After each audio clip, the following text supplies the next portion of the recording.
출전에 해트트릭을 기록했던 펠레가 당시 10번을 단 것으로 시작해 이후로도 뛰어난 선수들이 10번을 선택하면서 현재까지 등번호 10번은 우수한 스타 플레이어들의 전유물이 되었습니다. 그래서 오늘은 등번호 10번 하면 떠오르는 선수들에 대해 한번 알아보도록 하겠습니다.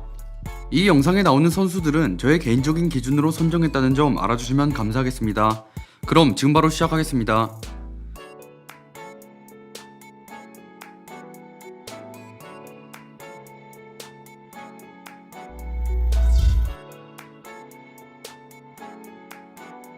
첫 번째로 알아볼 선수는 하얀 펠레 지쿠입니다. 지쿠는 플라멩고와 브라질 대표팀에서 많은 시간을 등번호 10번과 함께하며 큰 활약을 선보인 선수인데요. 그의 활약에 플라멩고는 리우데자네이루 주립리그에서 우승하며 전성기를 보내게 됩니다. 1974년 브라질 전국리그 최우수 선수에 선정되면서 브라질 최고의 선수로 활약하고 다음 시즌에는 리그에서 30골을 터뜨리며 득점왕까지 차지하죠.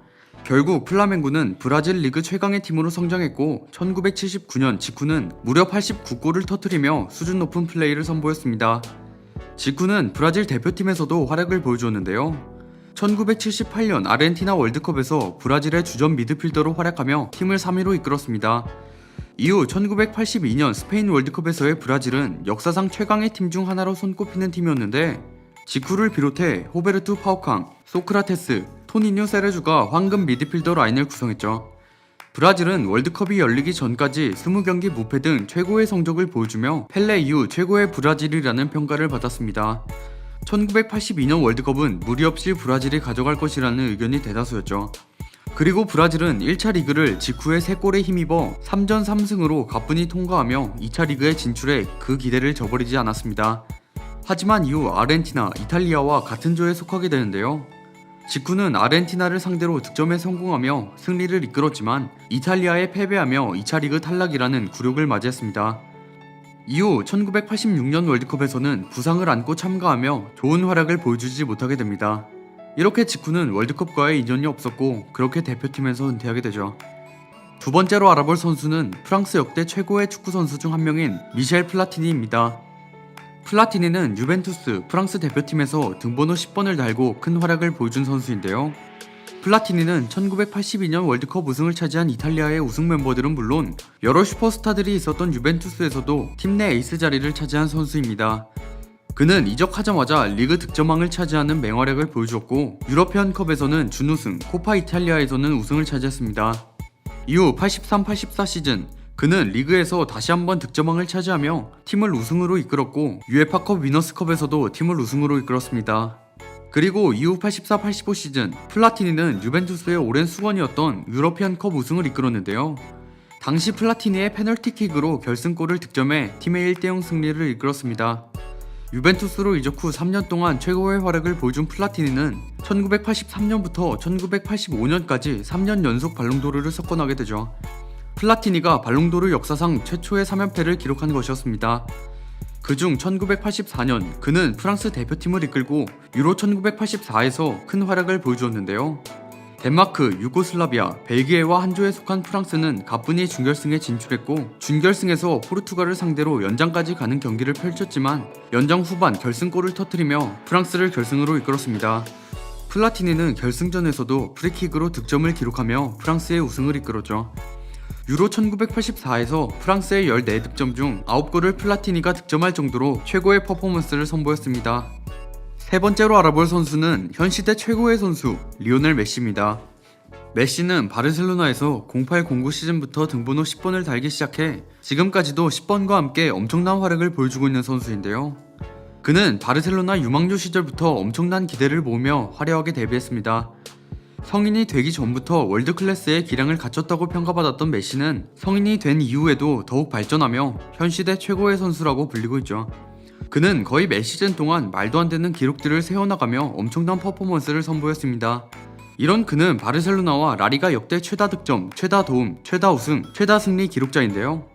게다가 라리가 득점왕 6회, 챔피언스리그 득점왕 6회, 코파델레이 득점왕 5회를 기록했습니다. 그의 우승 기록으로는 라리가 우승 10회, 챔피언스리그 우승 4회, 코파델레이 우승 6회 등이 있죠. 이렇게 바르셀로나의 수많은 우승을 이끈 그는 구단 역사상 최고의 에이스이자 라리가 역대 최고의 선수라고 생각하는데요. 메시를 필두로 한 바르셀로나는 08-09 시즌 리그와 코파델레이 우승에 이어 챔스 우승까지 차지하며 트래블을 이뤄냈고, 같은 해 UEFA 슈퍼컵, 피파 클럽 월드컵, 수페르코파 대 에스파냐까지 우승을 차지하며 축구 역사상 전무후무한 6관왕이라는 대기록을 세웠습니다. 또한 14-15 시즌 역시 트래블을 달성했고, 피파 클럽 월드컵과 UEFA 슈퍼컵 우승을 차지하며 5관왕까지 차지했죠.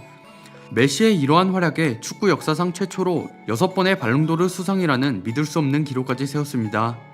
지금까지 신기의 활약을 보여준 메시이기 때문에 수많은 언론에서도 펠레, 마라도나와 함께 역대 선수 랭킹 탑3에 꾸준히 포함되어 왔죠. 네 번째로 알아볼 선수는 아르헨티나 역사상 최고의 선수 디에고 마라도나입니다. 그는 15세에 프로 데뷔하며 축구 역사에 남을 데뷔를 보여주었는데요. 그는 1981년까지 아르헨티나 리그의 아르헨티노스 주니어스에서 활약하며 115골을 득점했고, 1979, 1980년에는 직후, 파우캉 등을 제치고 남아메리카 올해의 선수상을 수상했습니다. 이러한 활약에 아르헨티나 명문팀인 보카 주니어스와 리버플레이트가 마라도나를 노렸고, 마라도나는 보카 주니어스로 이적하게 되죠. 그는 보카 주니어스에서 1년 동안 엄청난 활약을 보여주었는데요. 리그 최고의 선수 자리를 계속 유지하며 리그 우승을 이루게 되죠. 이후 마라도나는 1982년 월드컵이 끝나고 이적료 기록을 경신하며 바르셀로나로 이적합니다. 그는 이적 후 코파델레이 결승전 레알 마드리드와의 엘클라시코에서 엄청난 활약을 선보이며 팀의 2대1 우승을 이끌었는데요. 이러한 활약에도 부상, 경기에서의 패싸움, 사생활 문제 등으로 바르셀로나에서의 생활이 순탄치 않았고, 바르셀로나는 마라도나를 나폴리로 이적시키게 되죠. 마라도나는 최전성기를 보낸 나폴리 시절 등번호 10번을 달고 활약을 보여주었는데요. 그렇게 강력하지 않았던 나폴리를 이끌고 리그 정상급 팀으로 만들게 됩니다. 86-87 시즌 나폴리의 첫 번째 리그 우승을 이끌었고, 88-89 시즌 팀 역사상 최초로 UEFA컵과 코파 이탈리아까지 우승해 더블을 달성했죠. 이후 1991년까지 나폴리에서 최고의 모습을 보여주고 팀을 떠나게 되는데, 나폴리는 마라도나의 등번호인 10번을 영구 결번하며 최고의 레전드 대우를 해주었습니다. 나폴리의 전설로 남아있는 마라도나는 아르헨티나 대표팀에서도 큰 활약을 보여줬는데요. 1986년 멕시코 월드컵에서 마라도나는 혼자 힘으로 아르헨티나를 우승으로 이끌었다고 해도 무방한 경기력을 보여주었습니다. 특히 8강 잉글랜드전에서 손으로 골을 넣긴 했지만 이후 나온 약 50m 드리블 골은 월드컵 역사에 남을 골이었죠.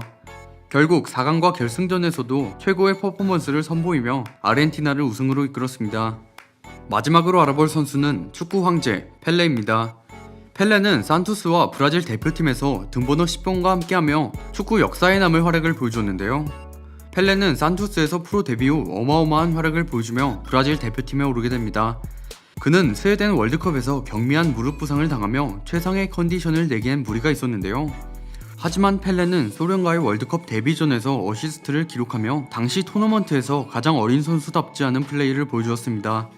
이후 그의 첫 골은 8강 웨일스전에서 기록했는데, 펠레의 골로 브라질은 1대0 승리를 거둬 4강에 진출했고, 펠레는 17세 239일로 월드컵 역사상 최연소 득점 기록을 세웠죠.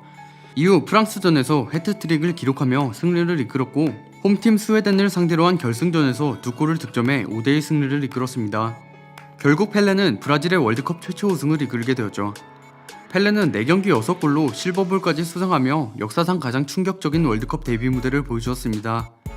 월드컵을 제패한 브라질은 1959 코파 아메리카에도 참가하는데요. 펠레는 9골을 터뜨리며 1년 전에 그 활약을 이어갔지만 아르헨티나가 브라질보다 많은 승점을 벌어 준우승에 그쳤죠. 하지만 대회 최우수 선수는 이견 없이 펠레였습니다. 이후 펠레는 1962년과 1966년 월드컵에서는 부상으로 활약하지 못했고, 1970년 월드컵에서 마지막 국제대회를 치르게 되죠. 펠레는 전성기보다 신체 능력이 떨어졌지만 축구 실력은 여전했는데요. 월드컵에서 플레이메이커 역할을 맡았고, 브라질은 역사상 최상의 활약을 선보이며 승리를 이어갔죠. 브라질은 막강한 활약으로 결승전에 진출했습니다. 결승전은 이탈리아와의 경기였는데 펠레가 한 골과 2개의 어시스트를 기록하며 4대1 대승으로 월드컵 우승을 차지했습니다. 펠레는 월드컵 우승에 이어 골든볼까지 손에 넣었죠.